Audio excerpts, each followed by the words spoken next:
Can y'all stop barking? I'm trying to film my mid-year freakout tag. How in the world are we halfway through the year?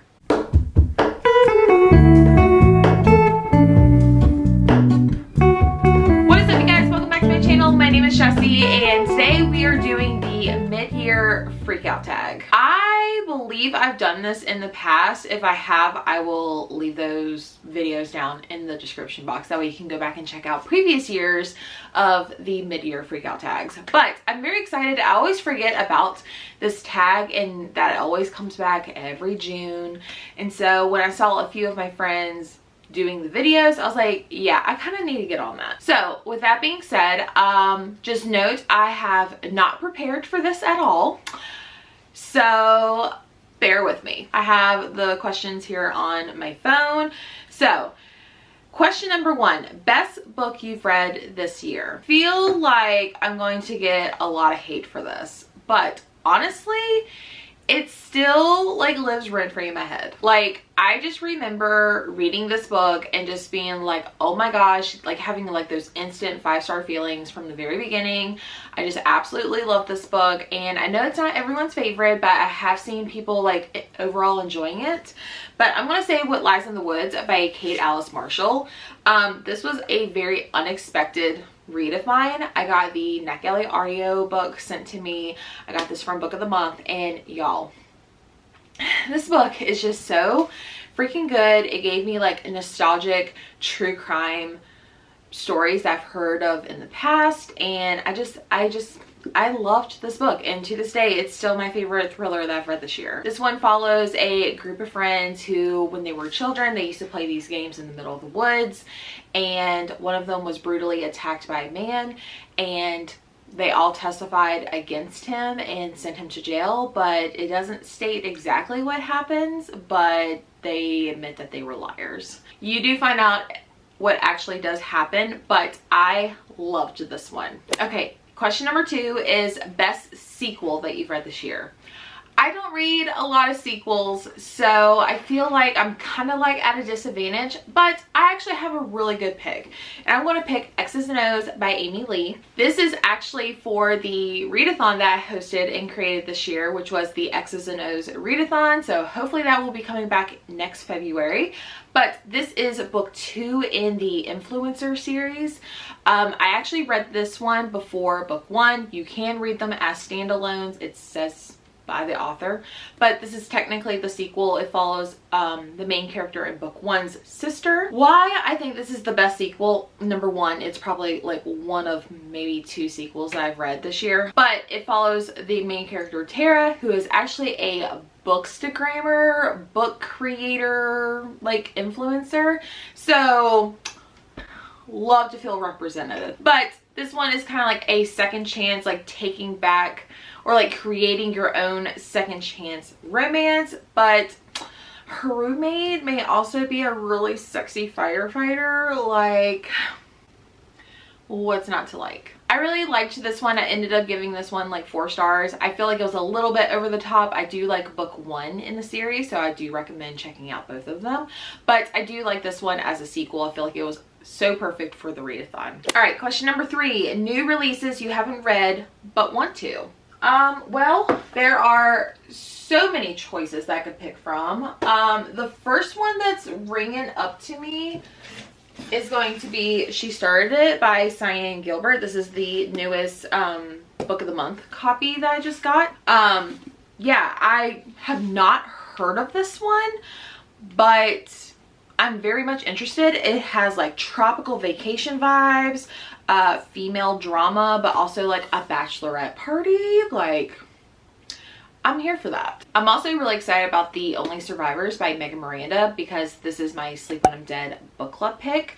So I'm very excited because we will be discussing this one at the end of June. So make sure you check out the description box for more details and how you can join the book club on Discord. So I'm very excited for this one. Ooh, okay. Speaking of the Sleep When I'm Dead book club, question number 4 is most anticipated releases for the second half of the year. Okay, so bringing back the Sleep When I'm Dead book club, I do have for the month of July the new Riley Sager book, which is the only one left, and me and my friend Gwen will be talking about that one, so I'm very excited about that.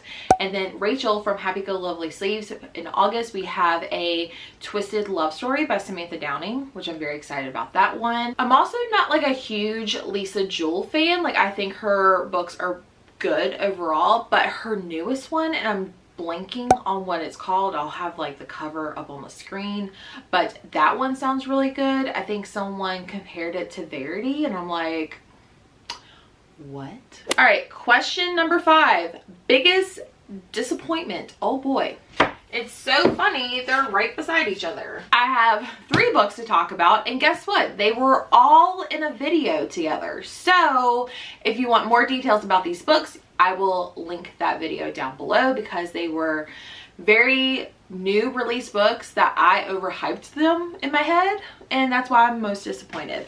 2 of these were 3 stars, and one of them was a DNF. So we have Meet Me at the Lake by Carly Fortin. I just loved Every Summer After way more, and I just was very excited to read this one. Also, the cover is gorgeous, and it just let me down. So moving on. Next one, this one's gonna hurt. Be prepared. It's Happy Place by Emily Henry. Again, I love Emily Henry. I love all of her stories. This one was just okay for me. It was just not what I dreamt of when I was reading the synopsis of this one. I was just very disappointed. I feel like I just kind of like built the hype up in my head too much to where it just kind of let me down. And lastly, for a thriller pick, we have The Last Word by Taylor Adams. I actually ended up DNFing this one at like 52%. And yeah, I feel like everyone's liking this story. However, I was just bored. Like, I was just like, is there like, when's it going to get good? If you want to hear more thoughts about these books, again, I do have that designated video for you. All right, question number 6, biggest surprise. So the first one that comes to mind is You Shouldn't Have Come Here by Geneva Rose. Again, this was another Sleep When I'm Dead book club pick. This was for the month of May. This book is not good, but I loved it. Like, it's so weird. I gave this one 5 stars because it was just so enjoyable, but it is so cringy, and it is so many red flags. So if you are looking for a thriller where you literally can't take it seriously, this is the one for you. I guess we can also say What Lies in the Woods, because again, I went into this one not knowing anything, and just, you know, was kind of mind blown that I really loved this one. So we'll throw that one into the mix. Ooh, I have a good one. Hold the phone. My next biggest surprise, I actually don't have it physically. I forgot I had the Neck Alley arc, so I actually need to buy myself a copy because this was a big surprise. But I have Off the Deep End by Lucinda Berry, and the reason why I'm mentioning this one is because not only is it Lucinda Berry, because I absolutely adore her, but she was actually on my channel during my book club live show, and it was just a magical moment for me and Lena. If you have not seen that episode, highly recommend the author in general, but I'm going to add that one to my surprise. Question number 7, favorite new, debut, or new to you author? New author. Oh, okay. Here we go. Favorite author, but like, I am excited to read more of her backlist, and I feel like she's been really blowing up. But I'm gonna say Frida McFadden. Like, here are the 3 that I own physically. I have Never Lie, which I actually read. I gave this one 3 stars. It was very enjoyable, but very unrealistic in my opinion. You also have The Housemaid, which is probably her most popular video. It was really, really good. It was almost a 5-star, but I settled for a 4. And then I have The Locked Door, also by Frida McFadden. This was actually the first book I read by her, and I gave this one also 3 stars. She reminds me very much of like Kirsten Modulin, where like it's a very bingeable, like almost like a palate cleanser thriller. So I would definitely check her out if you haven't already. All right, question number 8, new fictional crush. See, I really don't look into male characters as like crushes or boyfriends, so pause. Ooh, here's a good one. I read Icebreaker by Hannah Grace, and oh my gosh, Nate Hawkins, first of all, hockey player, need I say more, but he is just like a very much like I respect him so much as a guy, because he's not like a douchebag. He's not like you know, I don't want to say he's not like other guys, but he's not like other guys. So I loved him, and woo. All right, question number 9, newest favorite character. Ooh, how do I want to interpret this? Could I pick a reread that I did this year? I think that's what I'm going to do. So a little bit of a backstory. I actually just recently reread People We Meet on Vacation by Emily Henry and loved it, gave it 5 stars. But when I tell you, I do not remember reading this book ever. Like, I remember telling myself I read it. I wrote a review on Goodreads, but as I'm rereading it, I was like, I remember none of this. So I am going to pick Alex from People We Meet on Vacation. I loved his character, not for like romantic reasons.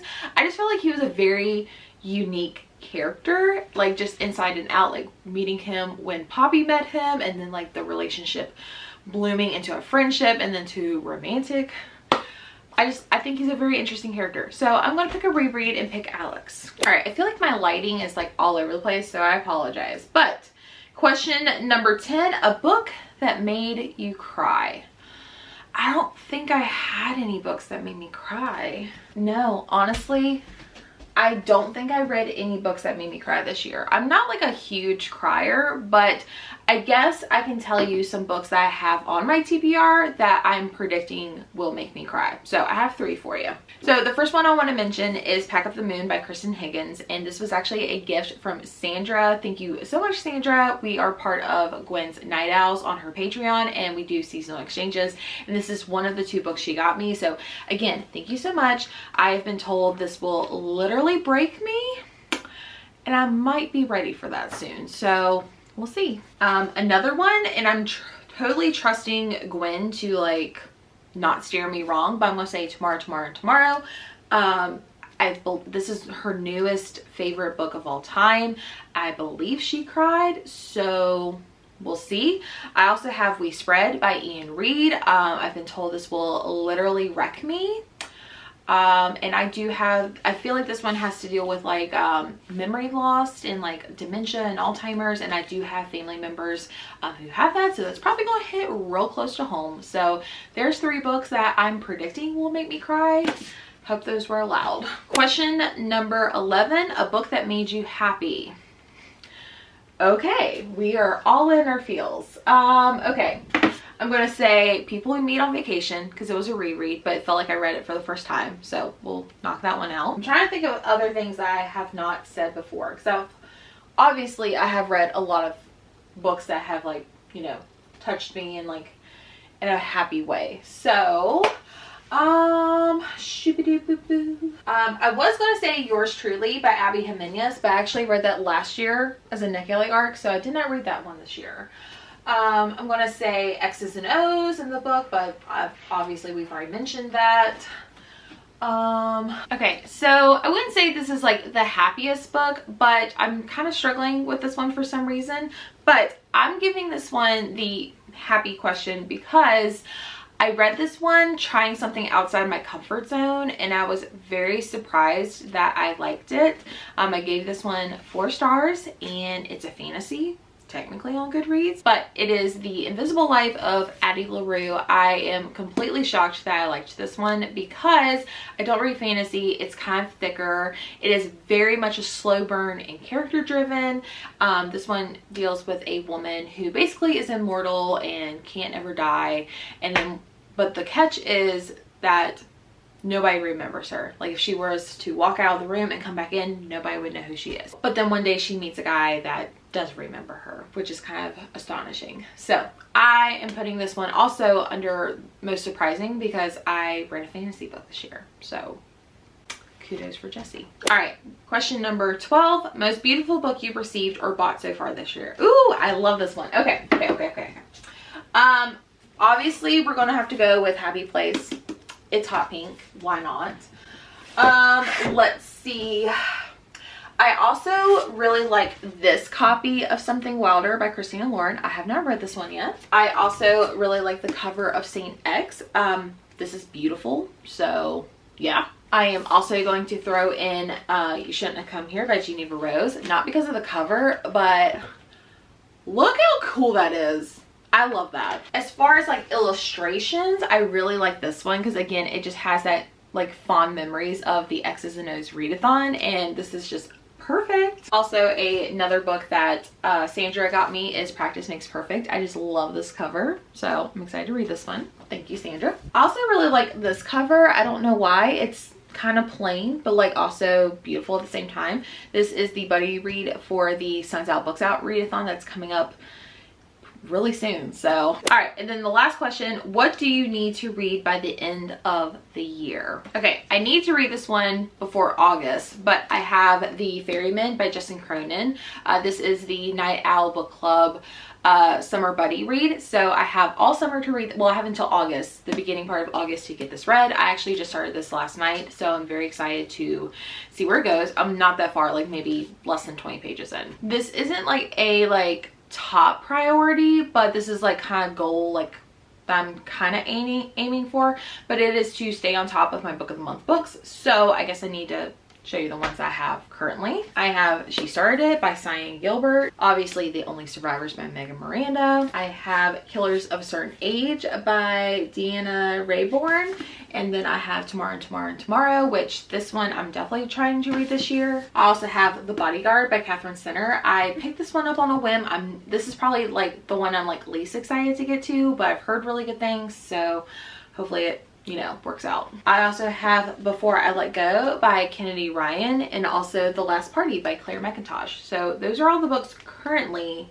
that I have from Book of the Month. So trying to keep a close full eye of those. Some of these I actually got like secondhand from like the Book Exchange, but yeah, I would kind of like to end the year having little to none Book of the Month books. All right, guys, those are all the questions for the mid-year freakout tag. If you've made it this far, let's put the like screaming emoji down in the comments as the secret emoji.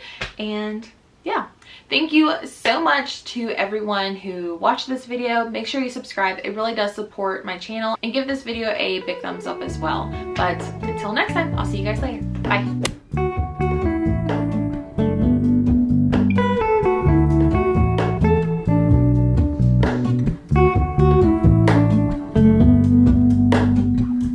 Hello, Ramona. I can't shake the simplest